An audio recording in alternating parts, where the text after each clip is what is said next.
Over the last few months, it's been noticeable that a string of high-profile cricketers have been banned from the sport by the ICC's anti-corruption unit. It was a big shock for many cricket followers to learn that the former Zimbabwe captain Heath Streak was one of them. He was recently banned for 8 years. Well, with all these sanctions, we want to know on Stumped whether corruption in cricket has got worse or whether the investigations have just got better. Well, here to unpack a little bit more about the inner workings of these investigations and just how they unfold is Alex Marshall, who is the General Manager of the ICC's Anti-Corruption Unit. Alex, welcome to Stumped. Hello, thank you very much for having me along. Yeah, really intrigued to hear from you. And tell us a little bit more about the unit and exactly what you do. Yeah, so our role is to help cricket protect itself from the people who will try and ruin the game by trying to get corruption in somewhere within the system. There have always been criminals and corruptors who will target sports, and cricket, as we all know, has definitely been targeted by criminals and corruptors over many, many years. And basically what the corruptors do is hunt around for the best opportunity to find a way in to affect a part of a game, usually, rarely the whole game. And to do that, they need to get hold of one or two players, perhaps the opening bats, ideally for them the captain, perhaps the opening bowlers. They tend to prefer the shorter forms of the game. So the job of my unit is to work with everyone in cricket to keep those people away from the game so we can trust what we're all watching. And from a personal point of view, the game I've loved since I was a small child. Would you say corruption is rife in cricket, or is that a perception built through the number of sanctions that you've been imposing recently? I'd say absolutely that corruption is not rife within cricket.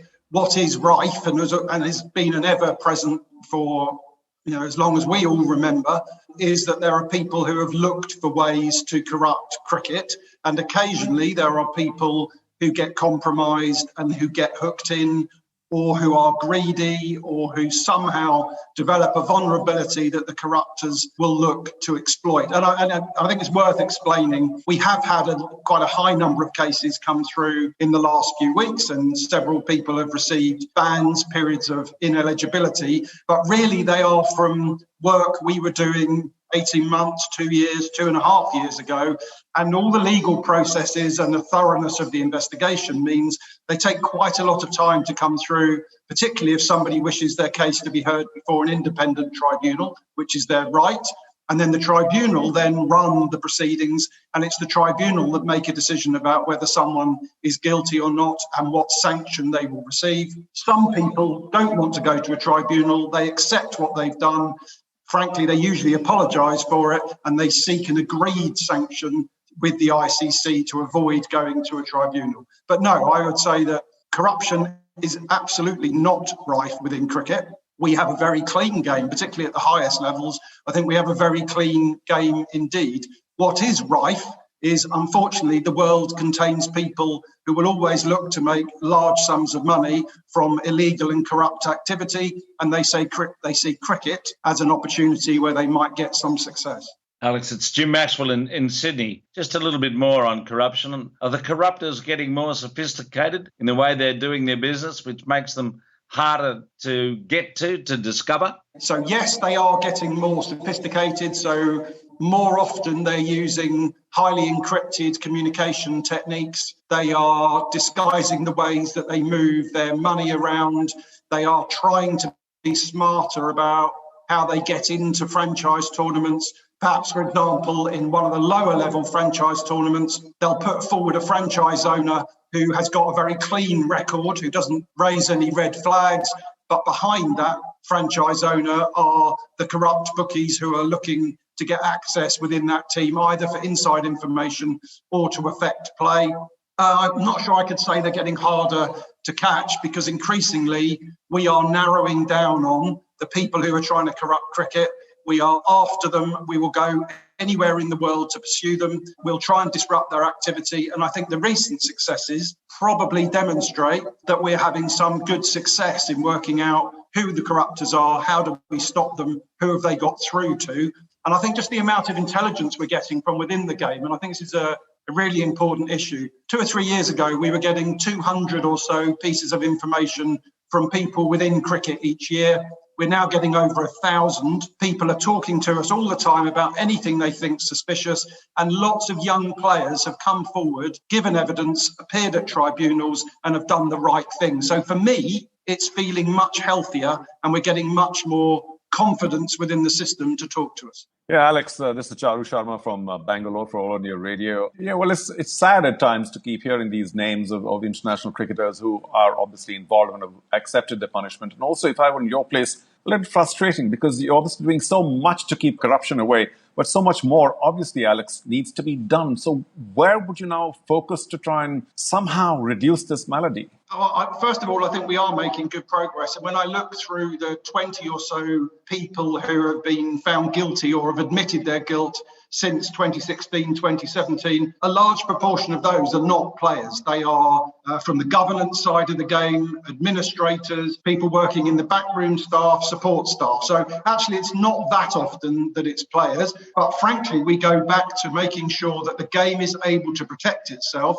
And the best way of doing that is to make sure everyone within the game is really well informed about how corruptors operate. So there was probably a time when our education sessions with people within cricket was a bit lengthy and was a bit legalistic. What we do now in about 15 minutes, we explain how the corruptors are operating right now and how they're likely to target the people we're talking to. We show them the pictures of who the most active corruptors are this month, and we give the players their names. And nearly always now, after one of those education sessions, someone comes forward and says, I had this weird message on Facebook, and I think it came from number 7 on your headshots that you just showed us in the session. So I think we've had to learn that it's all very well explaining an anti-corruption code to a room full of 30 women or men in cricket teams. What they really want to know in a few minutes is, how will the corruptors try and approach them? What methods will they use? What do they have to do when they realise this is happening? How do they reject it?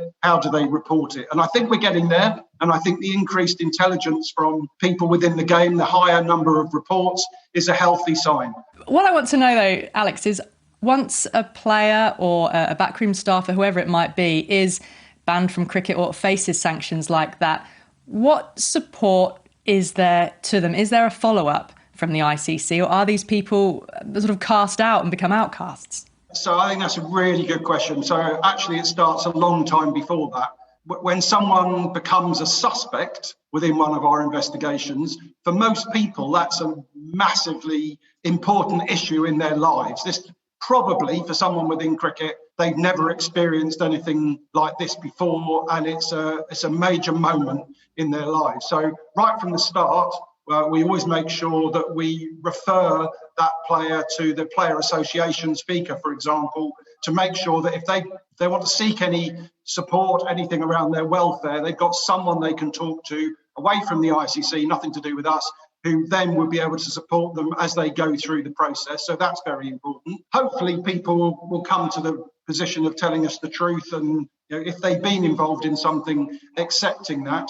And then we do try and keep in touch and make sure we involve those people where we can in educating others to avoid falling into those traps and becoming compromised. And I can think of some of the big names in the last couple of years who have received sanctions, and I talk to them quite regularly, and they are willing and keen to get involved and be the future voice of talking to the next generation of players about how you must avoid getting compromised, and from the very first indication that this looks suspicious, keep away from it and report it to the ICC. So I think that's a very good point. And some people, of course, come back into the game following their period of ineligibility, their ban, and have restarted their careers. Yep, Shakib Al Hasan being one, the former Bangladesh captain. You're right, there could be nothing perhaps more powerful than hearing Heath Streak himself, in his own words, say, well, this happened to me, don't let it happen to you. Alex, it's been fascinating hearing from you. Thanks so much for joining us on Stumped, and keep up the good work. Thank you. Thank you for the programme. That's Alex Marshall, who heads up the ICC's anti-corruption unit.